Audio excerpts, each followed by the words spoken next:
Langka. Ang jackfruit, sa Tagalog langka o nangka, ay isang uri ng prutas.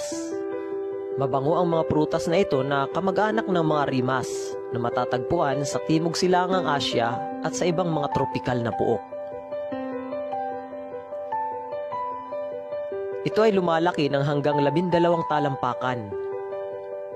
Ang langka ay nabubuhay lamang sa mainit na bansa.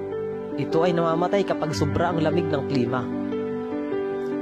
Ang hinog na langka ay may matamis na amoy. Ito ay kilala dito sa Pilipinas na ginagawang minatamis na panghimagas. Ang hilaw naman na langka ay isa rin sa masasarap na lutong gulay. At ang buto nito ay maaaring ilaga at kainin para sa merienda. At ito din ay isa sa pinakamalalaking prutas na tumutubo sa mismong puno. Alam mo ba na ang pagkain ng langka ay makakatulong sa pagpapabuti ng ating kalusugan dahil ito ay mayaman sa protina?